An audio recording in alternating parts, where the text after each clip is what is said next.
The awakening in the soul-s gravity. When this dawn breaks, ere the first light of the new day has banished the darkness etched deep beneath the eyelid, should you open your gaze and feel a strange, profound pressure, a gravity unseen, bearing down upon the chest, know that this is not the weariness born of long nights spent in struggle, nor the simple lassitude of the flesh. It is a resistance far deeper, nameless, a silent refusal rising from the very marrow of your being. Listen closely. That hour, when you sink into that mysterious inertia, when every will to strive is shrouded by the dense fog of the inner self, know that you stand at the very threshold of the interior kingdom. There are mornings when the body seems to have signed a secret covenant of protest, utterly refusing the command to rise. The spirit, honed to the sharpness of a spear tip, now finds itself bound in the tangled web of primal chaos. All tasks familiar, all duties etched upon the schedule, suddenly appear distant, hollow, like the soulless rites of a civilization long collapsed. And if you are a constituent of this world, you shall instantly turn the blade of condemnation upon yourself. The waking ego raises the standard of shame. You name this a failure of impetus, a lack of drive, a discipline slipping away. You diagnose it as that worthless malady called sloth, judging that you have betrayed the sacred vow of exertion. You question yourself, hath my will decayed? Have I lost the spiritual flame? But halt. Listen now to the pronouncements of the great sage, Carl Gustav Jung. Jung whispers unto you, you have not failed, you are not weak. You have not lost your will, nor are you defiling the covenant with life. What transpires is not a mere technical malfunction of the psyche, but a phenomenon both profound and perennial. You are not hearing the summons of idleness. You are hearing the most ancient tongue of the soul. Beneath the conscious surface, where performance is demanded, something vaster and more powerful is unfolding. The soul, weary from its prolonged journey, has drawn in its anchor. When inertia is not a transgression, it is a signal. It is the voice of the shadow-demanding audience, the sigh of the archetypes requiring re-equilibrium. It is the awakening of a need more fundamental than the completion of any daily ledger. The need to reside within the deep chamber of the self. Your soul, scattered too long by external winds and the clamor of the modern world, now compels you to cease motion. It demands a cosmic recuperation, a sustenance that cannot be achieved through common sleep. It invites you to participate in a holy ritual, the liturgy of absolute stillness. This is not sloth, but a profound warning of the soul's overload. Your body has become the vessel displaying the secret agony of the psyche, speaking these words, "Thou must return." Thou must hear the forgotten cries emanating from the abyss of the self. This ancient language decrees, lie still, allow yourself to be the custodian of your own temple. Accept the truth that not every morning is forged for battle. There are mornings when the supreme duty is to heed the reverberations from the riverbed of the unconscious, where, as Jung affirmed, the most precious jewels of wisdom await your retrieval, even if you cannot yet lift your head from the cushion. This is not surrender, this is acceptance, the embrace of the divine and non-negotiable rhythm of the spirit's depth. Let us now receive the doctrine of the soul-less gravity. The Master imparted a profound and primal teaching, that when the soul withdraws its energy, when it seems to turn its back upon the world, this is not vanishing, nor is it ruin.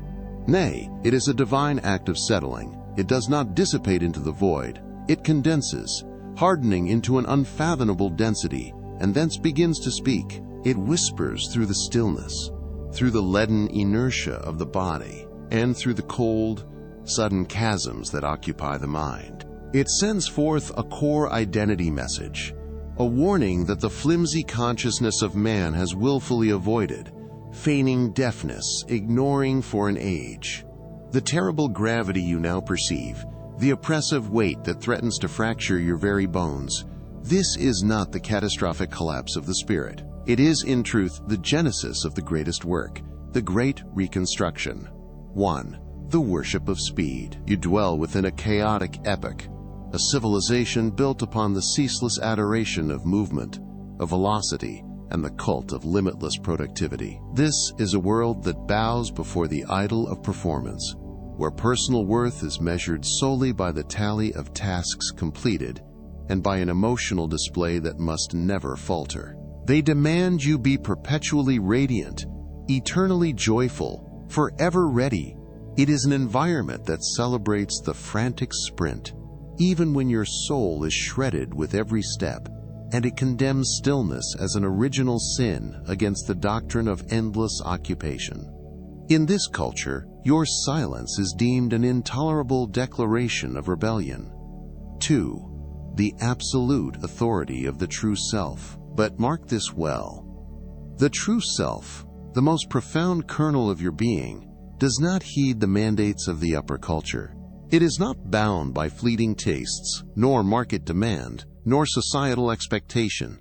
It answers only to the immutable law of the cosmos and its own primordial truth. And when the course of your life begins to move upon an orbit wholly contradictory to that internal truth, when every external action becomes a betrayal of the inner identity, the soul shall act. It executes its supreme authority. It will not compromise. It will not negotiate. It applies the sacred braking force. The soul compels you to slow, slower than the crawl of the tortoise, agonizingly slow, until at last you are forced to turn your head and heed the voiceless sound echoing from the abyss of your essence. 3. The stillness crucible, that which you name absolute exhaustion, that misery that prevents lifting yourself from the resting mat, that inexplicable stagnation which compels you to reject the daylight. These are not the markers of weakness. They are the spirit's declaration of independence. This is the hour in which the soul uses gravity to anchor you to the bedrock. It pulls the invisible cord, holding the vessel of your life fast against the flood of worldly futility. Your resting place now is not the sanctuary of failure, but the alchemical furnace of stillness. Within that crushing weight, your internal elements are being dissolved and reforged. The refusal to greet the day, the unwillingness to hoist the body for the continuation of the ritual of output. This may be the first prophetic sign of a deep and irreversible identity transformation unfolding within. Embrace that burden, for it is not the close, but the soul's initial invitation toward your true and authentic formation. The opening of the prime source, the solemn summons toward great renewal. This is the premier signal, not of your demise, but of the primal genesis. It is the hallowed testament that a monumental architecture within you has begun its sloughing, crumbling into the eternal ether, anticipating a period of irreversible and absolute reconfiguration. It is the wintry cold preceding the rise of spring in the deepest vein, the sealed chrysalis before the soul's wings are unfurled and made manifest, the perfect moment of utter suspension before the great recurrence. The vital rotation of living force is consecrated. In the sacred minutes hence, you shall be guided into the endless territory of supreme quietude, with the great conductor, Jung, bearing the torch of gnosis. You shall apprehend why the confines of your soul cage must sometimes wrench you violently away from the world's clamor and its demands. You shall perceive why the river of your vital energy, without caution or appeal, vanishes as if drawn back by the ebbing tide, and why the simple act of yielding the vessel to the ground, of lying still and doing nothing, is the most truthful and valorous deed your inner self has ever commissioned. The core truth is frighteningly simple, yet radically shattering. The fierce desire to collapse, to seek absolute repose, is not the punctuation mark upon your story. It is the very first brushstroke of your becoming. There are moments in life when the crude physical corpus raises its voice long before the intellect, or the reason has time to comprehend the message. You awaken into the soft gray hue of the Genesis hour, before the world has established its form. You feel an immense gravity, an invisible pressure compressing the chest. This is neither physical affliction nor the dread of primal instinct, but a deep, powerful counterpull toward the interior. Some unseen entity within you whispers with ultimate decree, "Remain, you shall not rise yet." The outer world, with its shallow metrics, denounces this state as sloth, as lacking discipline, as the erosion of will. Yet Carl Gustav Jung, the sage of the subconscious domain, names this an urgent edict delivered by the greater self. To Jung, the body was never an entity divorced from the soul. He held the certainty that the unconscious, that cryptic territory where foundational truth resides, speaks not through lexicon, but through a system of primordial signatures, the language of profound sensation, of inexplicable impulses, of crushing fatigue, and of sacred instinct.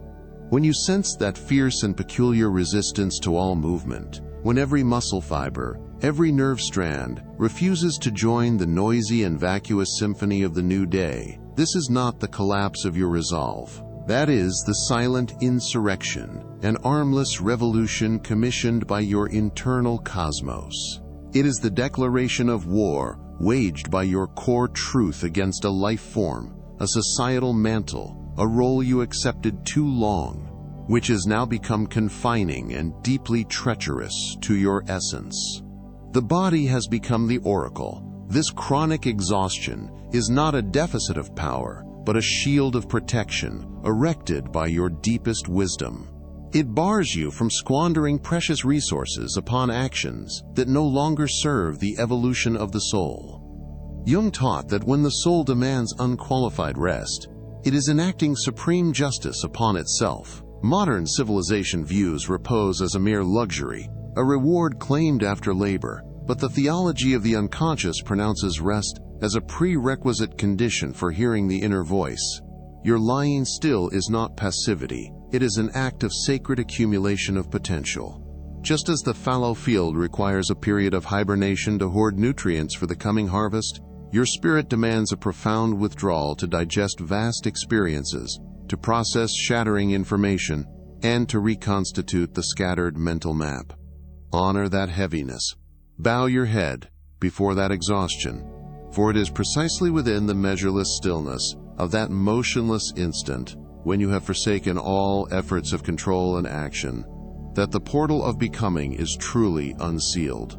You shall then recognize that which the world calls cessation is, in reality, an explosion of interior might, a silent reconstruction where your authentic self prepares to rise, pristine, entire, and bearing the promised wings of the chrysalis. You do not merely lie down to rest, you lie down to become.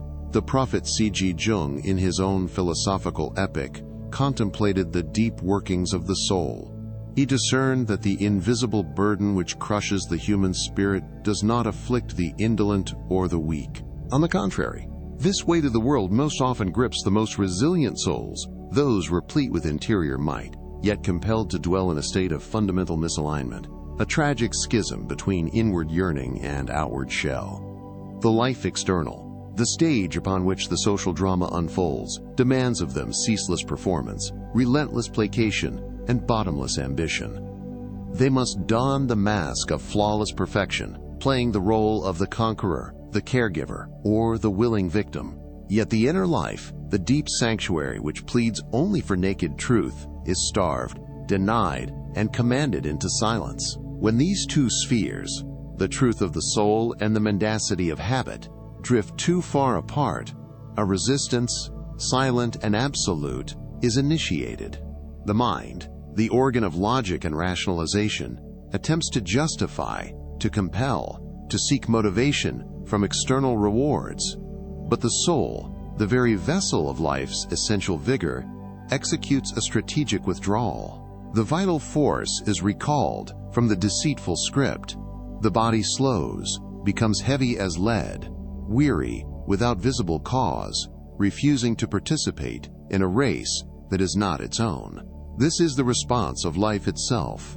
The flesh halts long before the conscious will possesses the courage to acknowledge why. It is an exhaustion not vanquishable by sleep, for it is not the fatigue of muscle, but the profound weariness of being. Jung described the soul as an ancient animal, a creature bearing the memory of 10,000 turning seasons, a repository of instinctual wisdom that the waking ego can never comprehend. It is not deceived by the florid lies of reason, nor the false promises of society.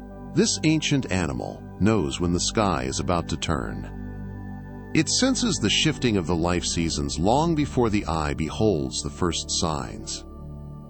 It sensed the emotional tempests brewing on the horizon of the mind, the rage or the despair that is still buried beneath the ice of repression. Most critically, it knows when you are lying to yourself.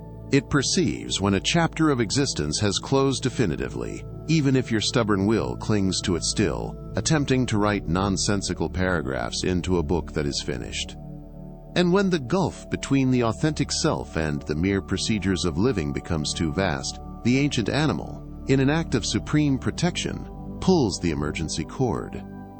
The soul refuses to expend power upon a life devoid of root honesty. This fierce resistance of the soul is often manifested through waves of inertia, a visceral yearning to lie down, to withdraw from the public stage, to hide in the silence, to return to a dark and warm refuge. Jung maintained that this enforced stasis is not a mark of mental decay or a failure of volition. Rather, it is the initial phase of psychic incubation, a sacred moment bestowed by the cosmos, wherein energy has been recalled to execute a labor far greater than any external task. Within that unforgiving stillness, the unconscious commences its massive reorganization. It crushes antiquated structures, false beliefs, and toxic relationships that have held the spirit in the bondage of misalignment. Inertia is not a termination. It is the preparation for a rebirth. It is the necessary molting process where the former self must dissolve so that a new being, more honest, mightier, and fully aligned with its interior truth, may ascend from the ashes of exhaustion and deceit. This is the essence of Jungian healing, the recovery of fundamental integrity amid the crisis itself, the great silence amidst the earthquake, the sacred winter of the soul. Upon the surface of consciousness, there is a statuary stillness. Yet beneath that rigid, stony casing, spiritual tremors are registering, shaking the very architecture of the inner cosmos. Vast mental landscapes are shifting without cease. Old identities crumble into dust. Ancient dreams dissolve like morning dew. A new direction begins to stir, vague and unformed, like the first whisper of a deity. Imagine your internal world as a colossal forest. In the autumn, it holds an enchanting vivacity, ablaze with color before its death.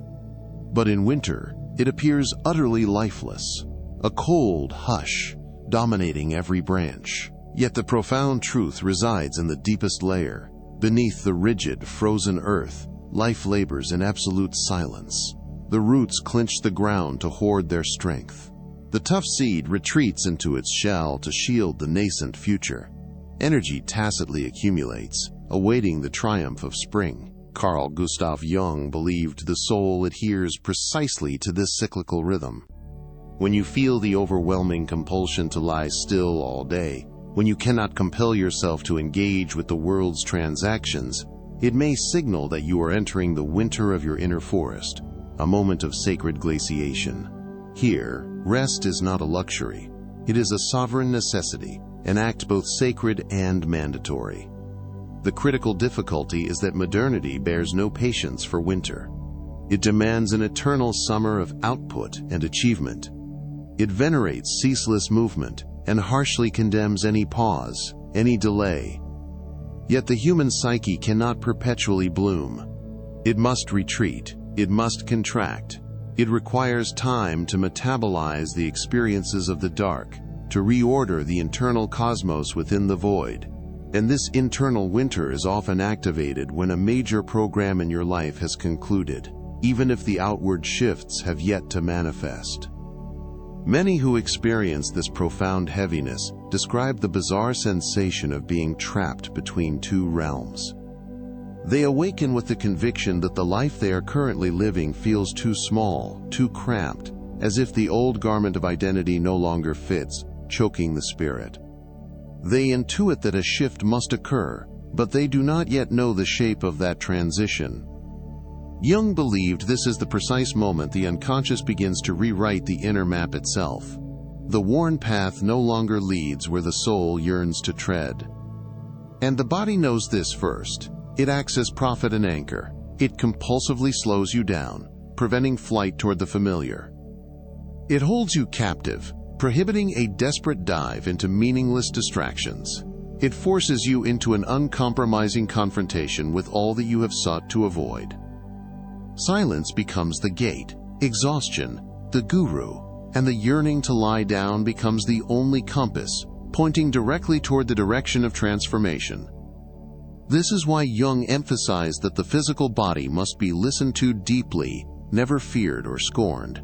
Its heaviness is not the enemy, it is the supreme guide. It is revealing a deeper truth that is ascending. It signals that your inner architect is engaged in a profound reconstruction, that you are entering a fierce and fresh chapter, even if your consciousness has yet to register the signs. The question now is not why you feel this oppressive weight.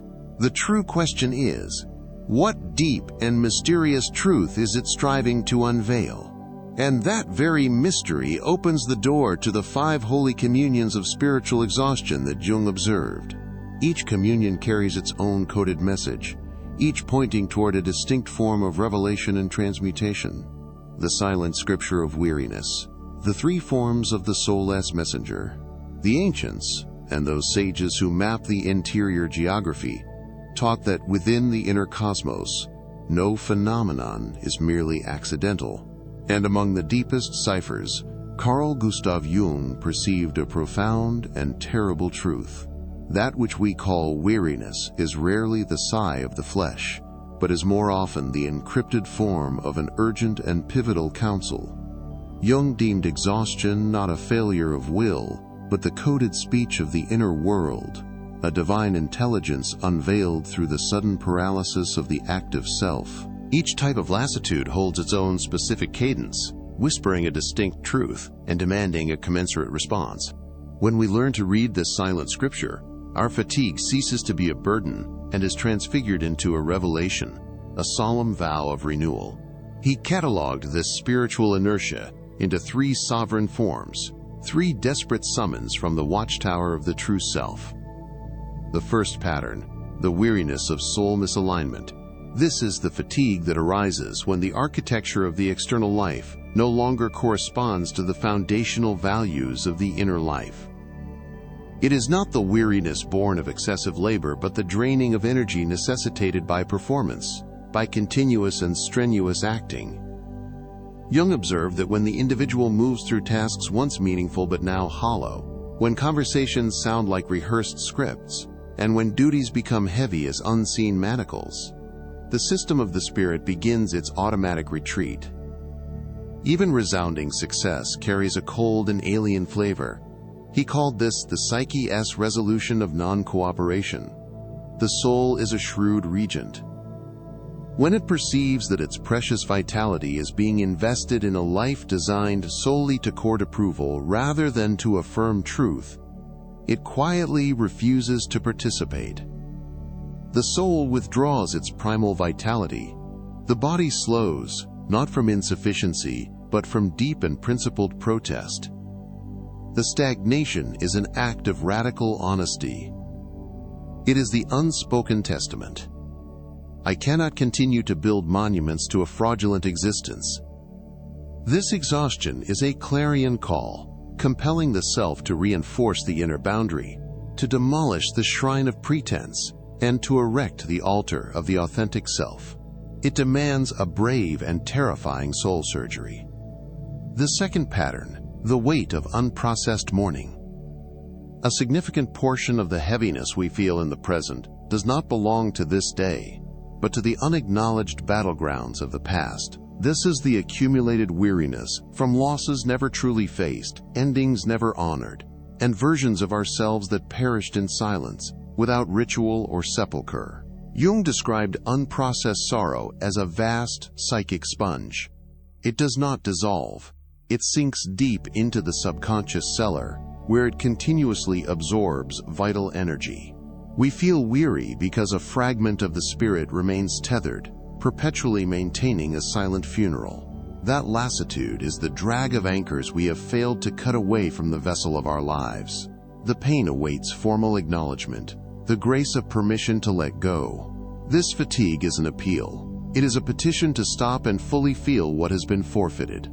Until we allow that sorrow to crest and the mourning to be completed, the soul will insistently withhold its life force, demanding a solemn remembrance before permitting any genuine renewal. This crushing burden is our instruction to perform a descent into memory, to visit the desolate lands of the past. Only when we accept the rites of burial and seal away the deceased versions of the self, severing the shackles of regret and willful forgetting, can the captive life force be released, pouring forth into the immediacy of the present. The third pattern, the exhaustion of the empathic vessel. Certain souls are born with a heightened threshold of perception and sensitivity. They do not merely perceive their own world. They profoundly absorb the emotional fluctuations of others, the collective chaos of the world, and the hidden tensions within every room. Jung viewed these individuals not as frail entities, but as finely calibrated emotional barometers, antennae capable of catching shifts in the collective atmosphere before anyone else senses them. They bear the brunt of communal psychic turbulence. Their exhaustion is not the result of personal frailty, but the consequence of a forced purification process. Their emotional system must process an enormous volume of human data. Like a supercomputer overheating, the psyche must activate an emergency shutdown mechanism. The body is forced into stasis, so the emotional system may recalibrate and expel the spiritual toxins. Without this enforced cessation, the entire apparatus would collapse under the weight of burdens that were never truly their own. In this instance, the act of lying down is not sloth, but a cleansing ritual. Silence becomes the essential anointing oil. When the highly perceptive one retreats into quietude, they are performing the sacred work of filtering and clearing the collective space around them. This specific weariness demands reverence for one's own sacred boundaries. It is the stern reminder that to maintain the transcendent ability of empathy, the individual must construct an unbreachable fortress of silence, where lost energy is recovered, where the emotional armor is regenerated, and where fatigue is transmuted into profound wisdom. Behold, the fourth form, the exhaustion of the threshold, the liminal gate. This is the mystical languor of a great transition, a weariness born not of physical toil, but of the tearing asunder of the veil of being. It is the deep depletion that descends in the sacred moment when one identity has crumbled into dust and the succeeding persona has yet to fully crystallize into form. You are no longer the familiar former self, yet you are not yet the awaited new self. The soul stands marooned between a bridge that has collapsed and a shore that has not yet been built. Carl Jung designated this consecrated state the liminal space, the holy ground suspended precariously betwixt two worlds. During this cryptic and shadowy passage, the inner consciousness must summon a monumental, titanic reserve of power to execute two warring commands, simultaneously dismantling the obsolete psychological architecture, the outdated beliefs, habits, and protective casings, while secretly preparing the foundation for newer, more formidable structures. The waking intellect, restricted by its narrow sight, perceives only a fog of depletion, a shroud of inertia. It cannot discern the colossal work of creation unfolding beneath. You are the entity now residing within the dark chamber of transmutation, in the chrysalis, sealed by destiny. To be reborn, you must first accept dissolution. This fatigue is not emptiness, but the heavy casing of the cocoon itself, the necessary pressure required to temper a new form. Thence comes the fifth form, the great weight of the buried fire. Within every mortal vessel resides a primal source of dynamism, a divine creative fire that yearns to imagine, demands to build, and insists upon expressing itself in an original and unique manifestation. This is the cosmic fire of Genesis burning fiercely within the chest. When this creative flame is suppressed, chained by mechanical habit, held captive by the terror of judgment, or suffocated by a life where utility is worshipped over authenticity of self, that energy does not vanish. It cannot be destroyed. Nay, it coils inward upon itself, finding no avenue of release. It becomes stagnant. It transmutes into a psychological mire, generating an unnamed density that presses down upon the very strata of the soul. Jung proclaimed this eternal wisdom. The psychological weight of a man is the sum total of his unutilized potential. The soul begins to whisper and then to roar. Halt the expenditure of my fire in vain pursuits. This weariness is not exhaustion from labor. It is the sheer heaviness of the captive chrysalis. It is not an absence, but a seething energy, restless and desperate for a door, a channel of flow. It is the indictment of a starved genius, a life unlived, calcifying into a crushing burden upon its bearer. These 5 modalities of fatigue, irrespective of their name or origin, be they the dissipation of the threshold or the density of the buried fire, share one single and undeniable truth. The physical corpus becomes the final messenger, the last channel of transmission when the consciousness and the spirit have exhausted all other means of communication. This heaviness, this profound depletion, this inexplicable ache is not a physical defect, nor is it proof of a deficient will. It is a signal, an absolute proclamation that something deep within demands utter and immediate attention. An epoch is concluding in tempest. A new journey is being inaugurated in darkness, and most crucial of all, an inner voice requires hearing before it breaks into eternal silence. Respect your fatigue. It is the language of transformation, the echo of truth, the body's sacred refusal. Jung came to know a harsh and undeniable truth. The contemporary world, with its devastating rhythm and its ceaseless grind, has annihilated all sanctuary for sacred weariness. It commands us not merely to push past pain as a conquest, but to muzzle intuition, forcing the neglect of subtle messages rising from the deep inner chasm. This civilization exalts blind persistence and deems cessation a profound moral failure. Yet the psyche, that mysterious and eternal domain, yields not to this pressure.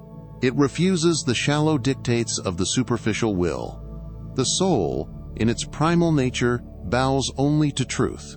And when that truth is disregarded, it seeks another tongue, a channel that cannot be distorted or ignored, that of utter exhaustion. This depletion is no longer the sign of physical frailty, but a grand internal insurrection, a solemn echo of the self, attempting to shatter the concrete walls of duty and expectation. If we can discern the nature of the weariness that calls, whether it is the exhaustion of labor or the spiritual fatigue demanding a necessary reshaping of our lives, we have set foot upon the first threshold of healing. We begin to perceive that the body has not betrayed us. It functions as a supreme lodestar, guiding us back to the region of true alignment, to unclosed grief, to a forgotten equilibrium. And most crucially, back to the source of our original creative fire. Every fatigue is a sacred archway.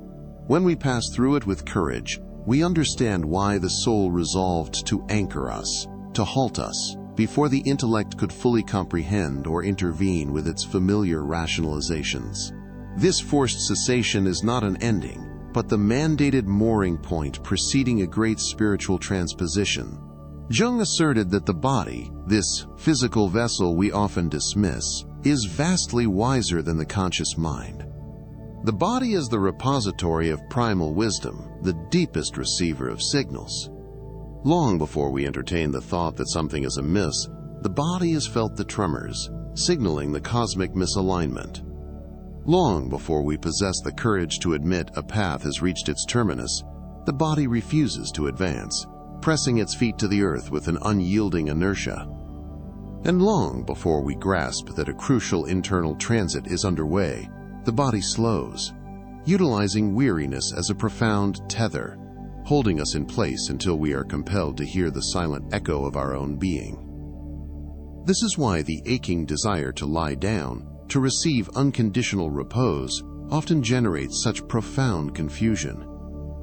The conscious intellect, being governed by the outer world, still stubbornly insists that all is well. Duties remain. External life maintains its perfect facade of stability. But somewhere within, in the deepest strata of the psyche, the self has detected a cosmic dissonation. Something no longer fits, an inner chant has fallen profoundly out of cadence, and the body, the steadfast guardian of eternal truth, stands up like a proud sentinel. It refuses to move in a direction that betrays the self. This fatigue is the body's vow of fidelity to the soul. It is the highest act of preservation, the great affirmation that the integrity of the self outweighs every superficial success or shallow obligation expected by the world. Let us now consider the argument for the soul's necessary regression. Carl Gustav Jung, that great architect of inner knowledge, conceived the human psyche not merely as a mechanism, but as a vast inner ecosystem, a microcosmic universe where every stream of energy interacts and reflects the whole. It is a vital, mystical field where a fragile equilibrium is perpetually maintained between the light and the shadow, between consciousness and the unconscious. When but one region of this ecosystem is disturbed, even if a minor psychological tributary is polluted by false ambition or inauthentic pursuit, the entire system must immediately initiate an adjustment. This change does not manifest as a singular edict, but as a profound and deep-rooted seismic shift, a complete reorganization. Fatigue, under this magnificent philosophy, is not a sign of moral failure or a simple medical lapse. It is the internal climate shift, a sovereign act of self-defense by the essential being. It is the wisdom of the body, endeavoring to repair what the arrogant conscious ego has refused to acknowledge. The body, with its primal honesty, becomes the prophetic voice, sounding the alarm against the soul's deep disharmony. Across all epochs and cultures, countless individuals have described this precise experience. They rise from a night of full repose, yet feel a strange and unaccountable gravity weighing down every fiber of their being. The zeal for tasks once executed with effortless grace is extinguished, as if the vital current has been arrested. They perceive invisible hands woven from their own internal dissonance, holding them fast, forbidding them forward motion. Jung perceived this phenomenon not as a medical defect requiring excision, but as a sacred psychological summons. This is the precise moment the soul deliberately withdraws its vast reserves of energy from the external world, from its clamorous demands and alien expectations, to direct that mighty resource inward, into the sanctuary of regeneration. When the soul perceives that you are living in a catastrophic contradiction, a life constructed upon external expectations that no longer align with your deepest inner truth, it will cease lending its power to that performance. It will refuse to underwrite a play staged by falsehood. The sensation of loss of vitality you experience is often the sign that energy is being called home. The soul is summoning its legions of strength, preparing for a radical overhaul from the core. It is gathering its forces to reshape your trajectory from the inside out, compelling you to reckon with the vows that have betrayed your nature. There are profound moments when the physical vessel simply refuses to obey the dictates of the mind. Consciousness may scream, "Arise," yet the limbs are weighted down like monoliths of stone. The will may snarl, "Press on, overcome," yet no force is generated. Reason urges, "Continue the march." But a deep, internal stillness drags you back toward the inception. Jung believed this to be the precise instant the great ocean of the unconscious rises up, asserting its ancient sovereignty. It speaks no longer in dreams or symbols, but in profound inertia. It speaks through stagnation. It speaks through slowness. It speaks through the primordial, deep, and immovable instinct, halt. Modern culture has instructed us to mistrust and suffocate this instinct. It celebrates perpetual motion, worshipping velocity as its sole deity, and casts silence as a shameful weakness. It glorifies infinite linear growth while forgetting that the entire cosmos operates under the law of great cycles. The forest requires its rest and restoration in the winter. The tide must recede before it can swell again. The seasons must turn, bringing decay and renewal. Even the rhythm of the human heart, the symbolic organ of vitality, is a harmonic sequence of contraction and release. Nothing in the natural world exists in perpetual, unending motion. It is man alone, in his hubris, who punishes himself for the need to pause. We chastise the body for listening to the soul's call and for adhering to the high law of the halt, that necessary interlude during which the unconscious may reorder the inner map, preparing for a renewed pilgrimage with strength drawn back from the source. The fatigue you sense is not collapse. It is the sovereign invitation of the self, compelling you to turn inward, to bow before the wisdom of nature, and to honor the need for retreat into the inner sanctuary. It is regression. It is preparation for the resurrection. The profound depths of the unconscious are the symphony of rebirth. The philosophy of Carl Jung illuminates a truth that the modern world ceaselessly attempts to deny. Consciousness cannot be coerced into a perpetual cycle of outward striving. When pressed beyond its final limit, the self activates its singular and supreme defense mechanism. It slows the physical body. It paralyzes momentum. It demands absolute stillness. This is an act of sovereign autonomy, compelling the inner world to order and organize itself anew. This is not mere retreat. It is the great restoration. It is the soul's most ancient wisdom steering the vessel of consciousness back toward the harbor of truth. When the body begins its sudden stagnation, it signals that an emotional truth has ripened within. A reality we have willfully avoided is now prepared to surface. A choice too long postponed must now be rendered. A shell of a life that has grown too confining must now be shed. The flesh senses this seismic shift long before the mind can grasp it. It draws us inward, imprisoning us in silence, lest we deceive ourselves with noise or motion. The soul employs the body as a holy sentinel. In yet other instances, the body acts as a true prophet. It perceives peril where the mind sees only habit and false stability. It calculates the debt owed for clinging to spirit-depleting environments. It knows when we have carried too much, absorbed too much trauma, and pretended for too long. The body is the vessel of inescapable honesty, even when the ego labors fiercely to lie. And when that honesty becomes urgent, the body will deny you the strength to stand until you confront that which you have utterly ignored. Thus, the act of lying down often yields an uncanny sense of security. This is not an evasion of the world. It is surrender to the truth. It is the psyche drawing you back unto itself that it may restructure the foundational elements of life. The body becomes the bulwark of the soul. It arrests external motion to compel a return to internal alignment. Jung taught that the first step toward healing is trust in this deep, inherent wisdom. When the body slows, listen.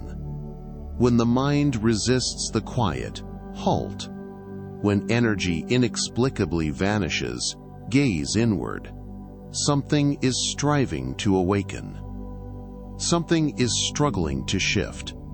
Something is attempting to be born. Stillness is not the cessation of movement, but the genesis of understanding.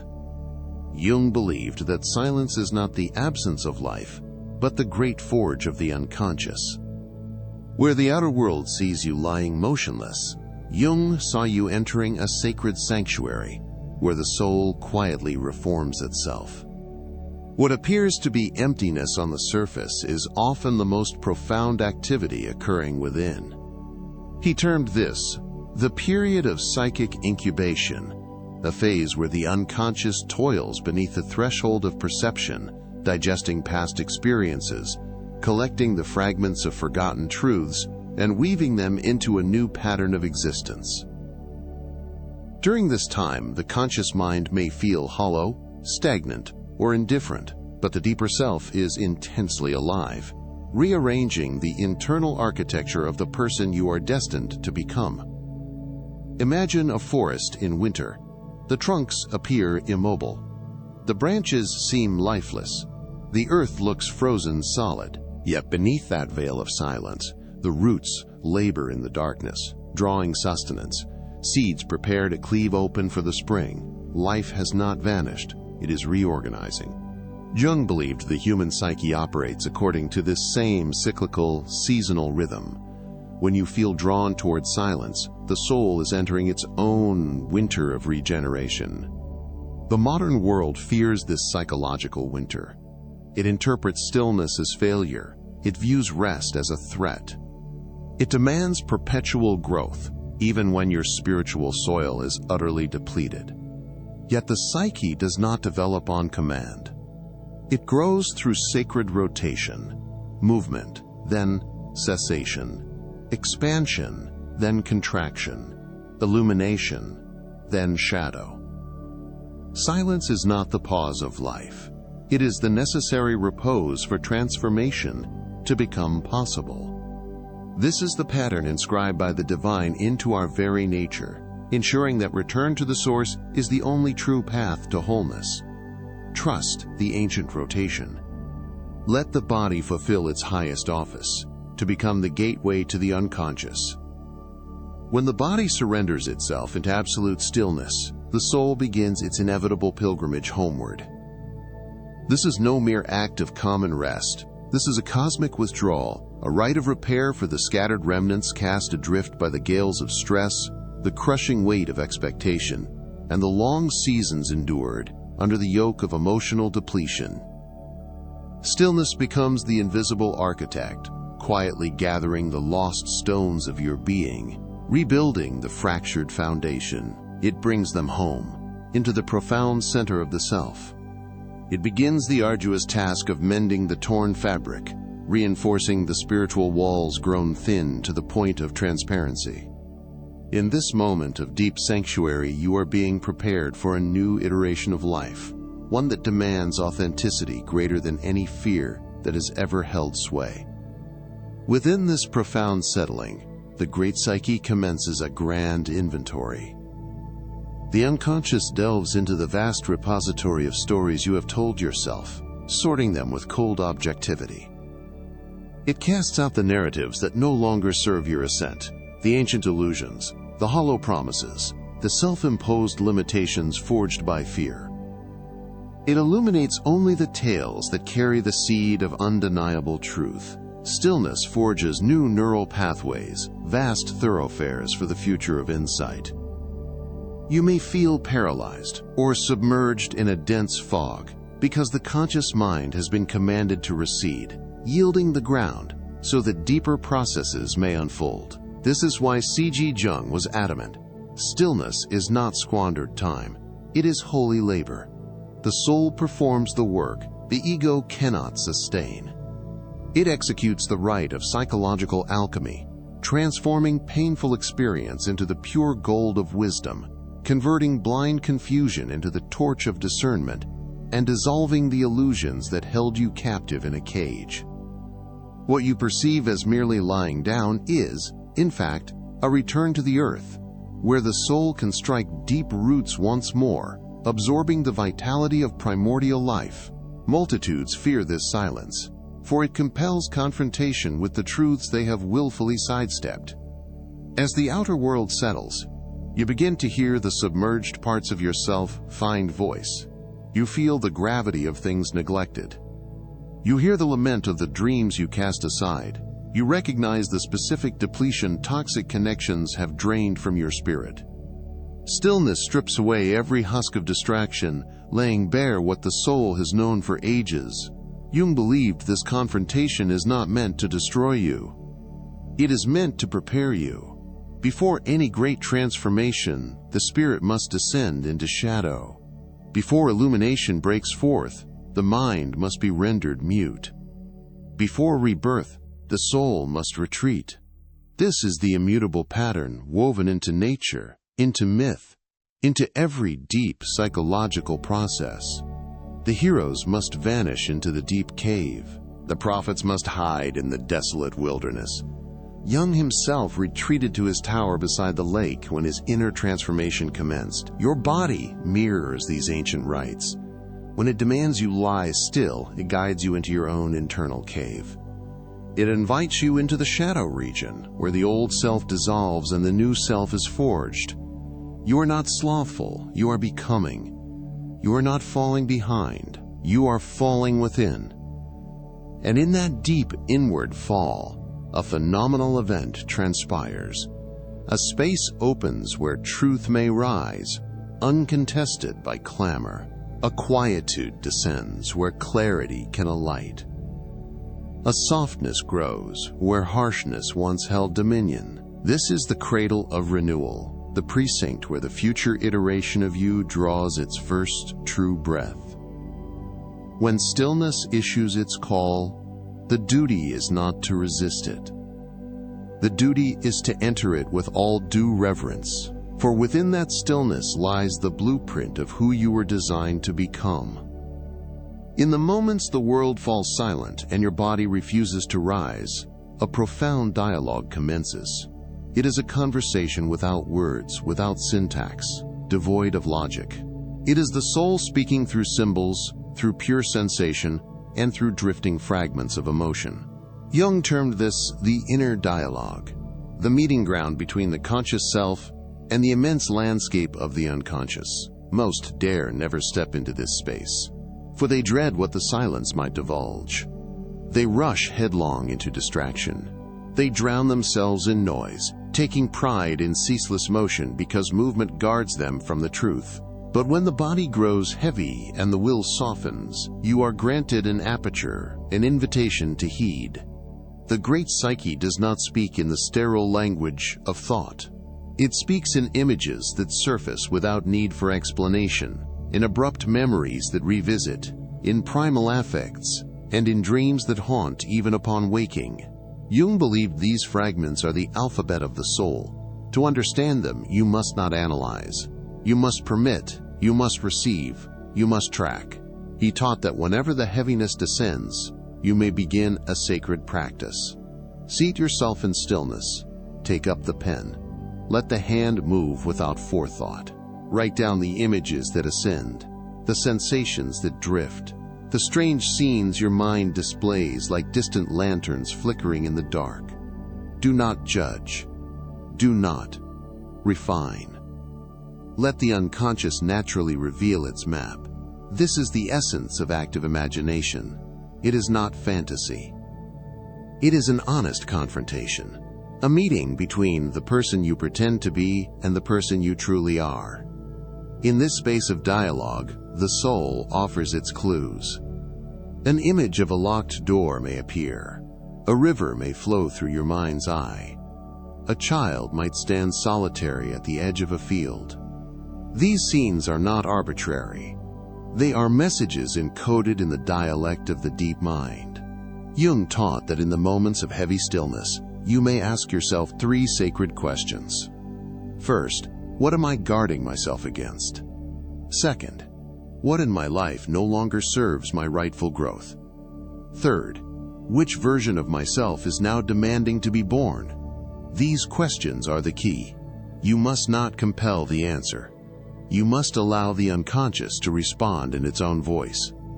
Sometimes the answer arrives as a warmth, spreading across the chest. Sometimes as a mournful whisper.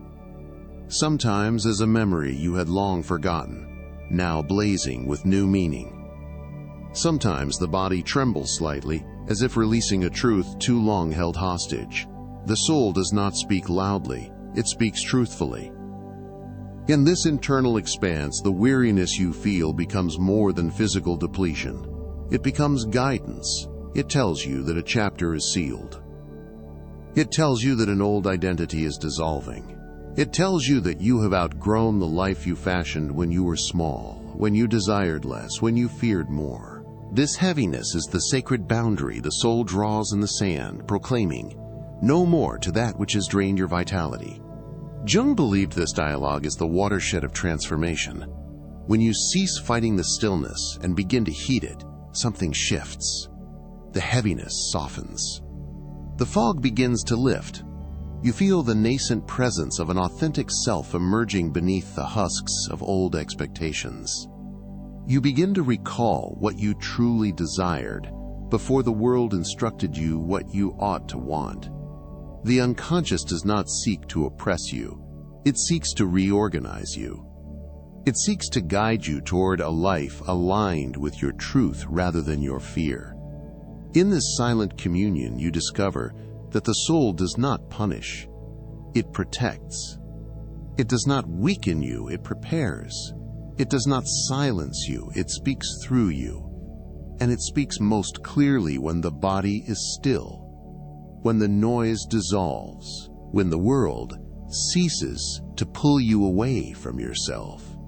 This quietude is the crucible, the inception point of a great transformation, the instant that true regeneration begins to take form.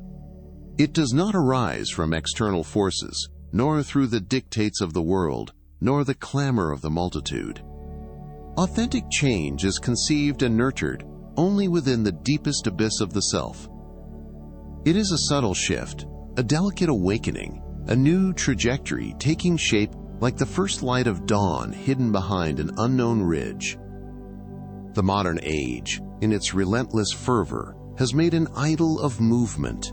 It canonizes the one who never rests, who never pauses, who never questions the cost of perpetual haste. It builds its temples out of noise and distraction. But Carl Jung, the sage of the deep psyche, beheld a truth that this frantic civilization stubbornly refuses to acknowledge, that often the most potent, most radical action a human being can undertake is to do nothing at all. It is the act of stopping, of lying still, of permitting the cosmos to turn without your intervention, while your deep soul quietly gathers the primal force it requires. This non-action is not cold indifference. It is not the surrender of the vanquished. Least of all is it a mark of exhaustion or impotence. Jung believed it to be a sacred paradox, a hidden mystery that governs the spiritual law.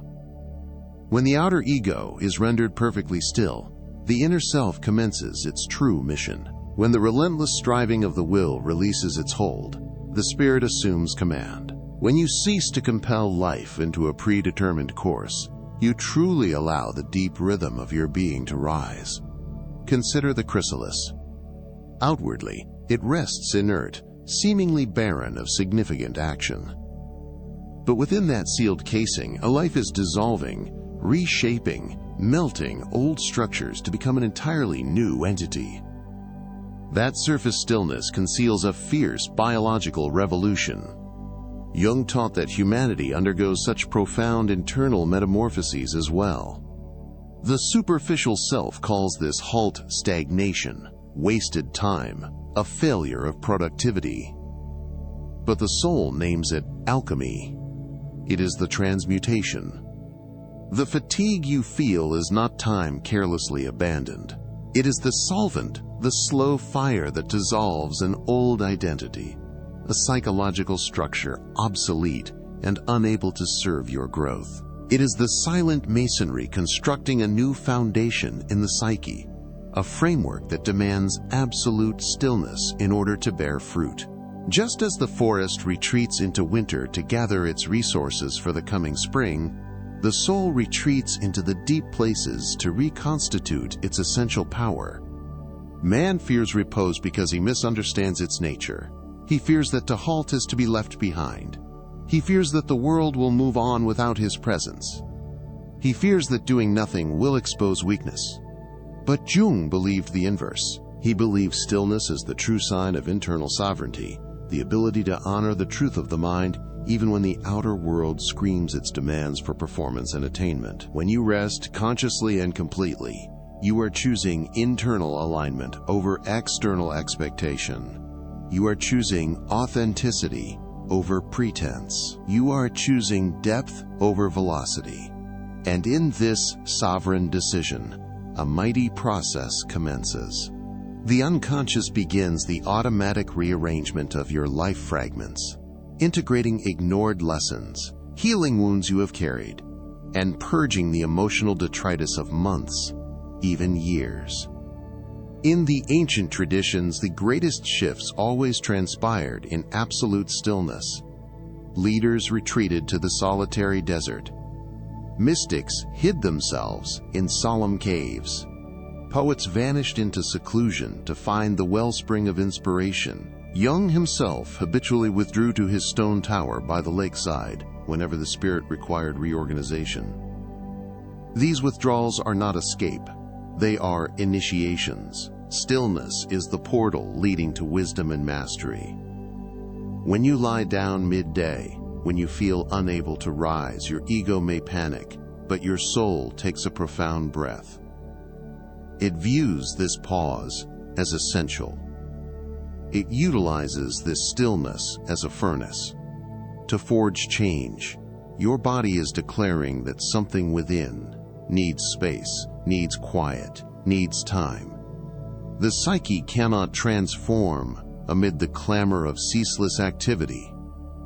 It transforms only within the softness of surrender.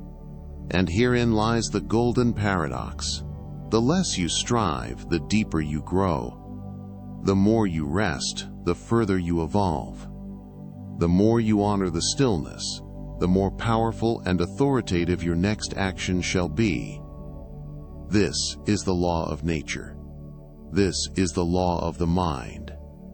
This is the eternal law of the soul. The less you strive, the deeper you grow. The more you rest, the further you evolve. The more you honor the stillness, the more powerful and authoritative your next action shall be.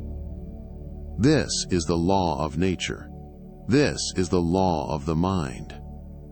This is the eternal law of the soul. The moment of great awakening, when the oceanic current of the soul arises. There arrives a singular moment, terminating the long, protracted chain of days, when stillness sheds the crushing weight of shackles, when it ceases to be the black velvet curtain draped over all desire. That is the instant the invisible burden that long pressed upon the breast suddenly vanishes into the void, and the atmosphere surrounding you becomes pristine, light as the morning dew. That is the moment when a small, fragile spark, like the sun upon the first tear, silently resurrects. The chest is no longer constricted, but expands in a natural unfolding. The breath, once shallow and meager, recovers its primordial rhythm, sinking deep into the very root of your being. It is then that the inner world, after seasons submerged in silence, utters a quiet, profound, and unwavering whisper, "It is time." This moment of commencement is never delivered by force, nor by the hasty compulsion of the will. It comes by way of allowance, by the great surrender to the natural law of the self. It rises organically, truthfully, like the silent sun drawing back the veil of night, casting the first light upon a sleeping field. Rest is not the adversary of development. It is the fertile soil where the seed of every magnificent achievement takes root and breaks ground. It is the indispensable shadow that defines the beauty and intensity of the light. It is the absolute hush that precedes the most commanding symphony. When we honor and answer the call to lie down, we do not elect weakness, but ancient wisdom. We enter the profound rhythm of the soul, the only cadence that can guide us into a genuine and complete life. This is the acceptance that the process of renewal requires darkness, requires the deep anonymity of the hidden layer, the inner season, and the onset of flow. There arrives a moment, after a cycle of seeming endless dormancy, when something within you gently stirs. This initial tremor is profoundly quiet, almost tentative, like the mildest current passing over leaves, not yet fully unfurled. You may wake on any morning and perceive a subtle shift in the center of your heart. It is not an eruption of energy, nor a driving, forceful motivation, but merely a small warmth, a soft pulse of life rising from an unknown depth. The great psychologist C.G. Jung believed this moment was the soul, declaring that the phase of inner incubation had completed its work of purification and restructuring. The unconscious is never hurried. It does not rise upon command. It pays no heed to the deadlines or rigid schedules of the external world. It operates according to its own sacred seasons. And when one season concludes, the mind reveals it as nature reveals the spring, slowly, gradually, with a silent promise of complete renewal. After days or weeks spent carrying a sense of spiritual inertia, this soft awakening can feel alien. We have grown accustomed to the weight, accustomed to the mental fog, accustomed to the paralyzing silence. But the soul is not ordained to be forever buried beneath the earth. Jung wrote that as the psyche reorganizes itself, it returns energy gently, not in a torrent or a flood, but in a slow and certain unveiling. The rain of surrender. Observe the signs, for they are not coincidence. They are the unmistakable signals that the unconscious has finished rebuilding the foundation of your life in the shadow. Your dreams may deepen, weaving esoteric codes. Your thoughts suddenly become refined, sharp, as if the dust has been wiped clean from the mirror of awareness. A spark of curiosity, a soft flame of insight, a gentle yearning to reconnect with the world itself. These are the first indications that your inner world is reopening its gates. This is the holistic response of the entire spiritual system.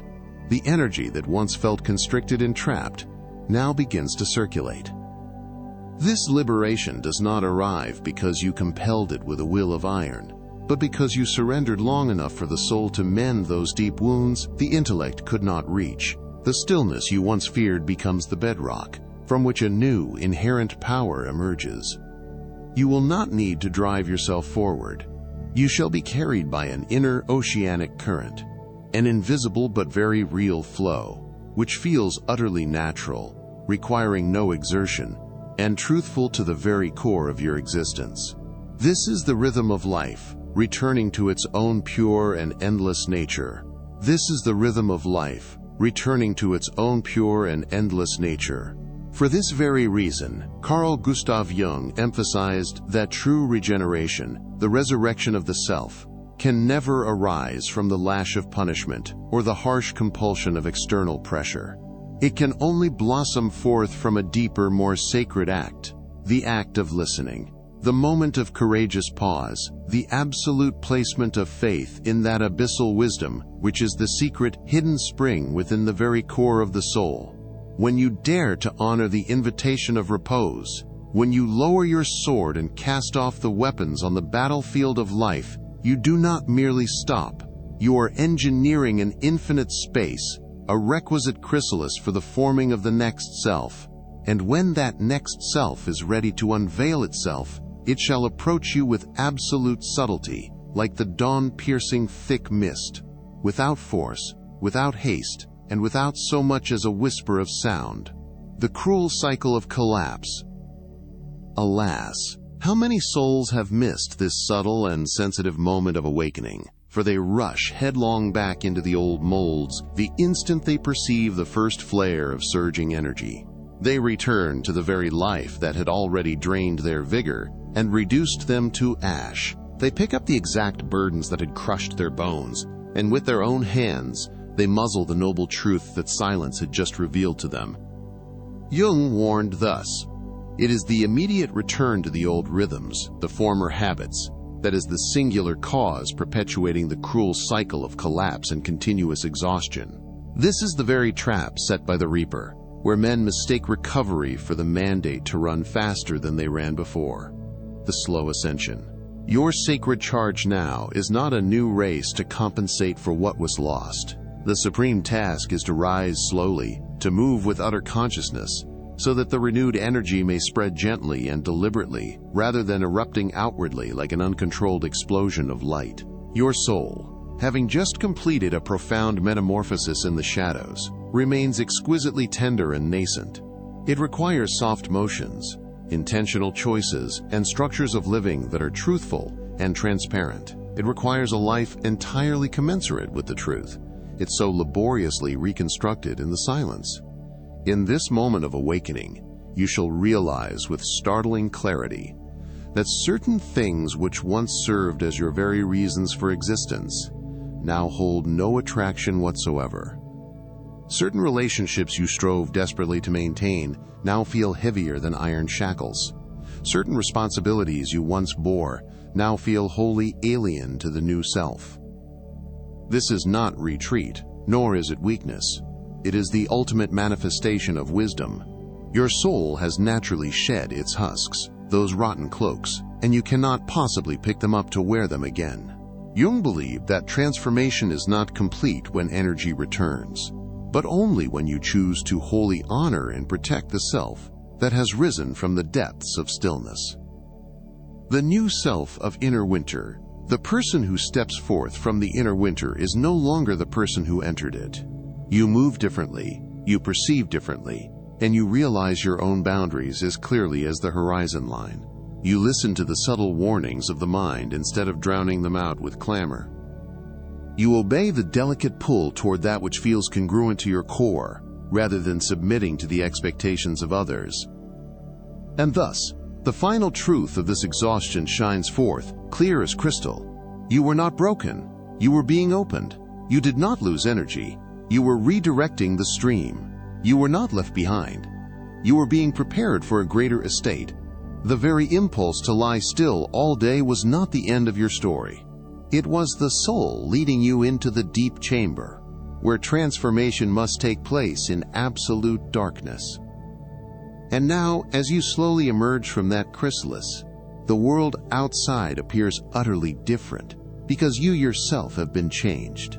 You carry a new rhythm, a deeper steadfastness, a more truthful presence. The returning energy manifests not in the old strained propulsion, but in the form of something wiser, something more tranquil, something more true. It rises organically, just as the sun appears through an ancient forest, silent yet undeniable, slow yet unpreventable. That is the power of inner rebirth, the dance of the next self, the revelation of silence when the soul speaks. If these words have found and anchored themselves deep within your mind, it is not by accident. Believe this truth. A seed of veracity was long ago sown in your unconscious, an awakening that the deep soul knew was coming. You were never damaged, never broken. You simply needed to lay down the burden and rest. You were never weak for daring to slow the wheel of life, even for a single moment. And assuredly, you are not lazy for the desperate yearning to lie still, to remain motionless, even as the outside universe spins with its accelerating velocity. That which you now feel is not a deficit of will, but the final, secret language your spirit could employ. It is the tongue of heaviness, weighted as though carrying the fatigue of 1,000 generations, the tongue of silence, where all the clamor of the world is struck dumb, and the tongue of stillness, where the body becomes a sacred temple, awaiting its necessary purification. The philosopher C.G. Jung believed that the moments when you feel least capable of rising are precisely the times when the deepest core of your being is ascending in an altogether different manner. This is not the collapse of the warrior, but the rebirth of the god beneath the material cloak. You have not fallen upon the battlefield of life. You are undertaking a sacred recalibration. Every cell, every nerve is being reordered, not to sustain the old world, but to prepare for a new architecture of the soul. You are not lost in the fog. Rather, you are being guided with meticulous care.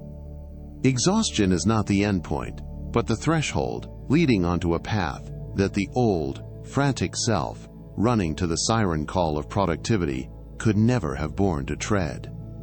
The depletion you feel is a profound invitation, a non-negotiable appointment with the part of the self you have neglected. It compels you to pause and observe the shadow that is accumulated, to release the shackles of expectation and relentless striving.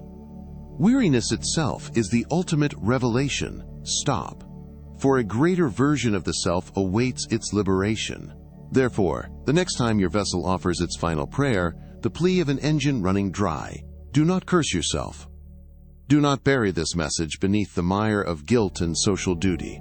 Instead, enact a small ritual. Place your palm upon your own beating heart.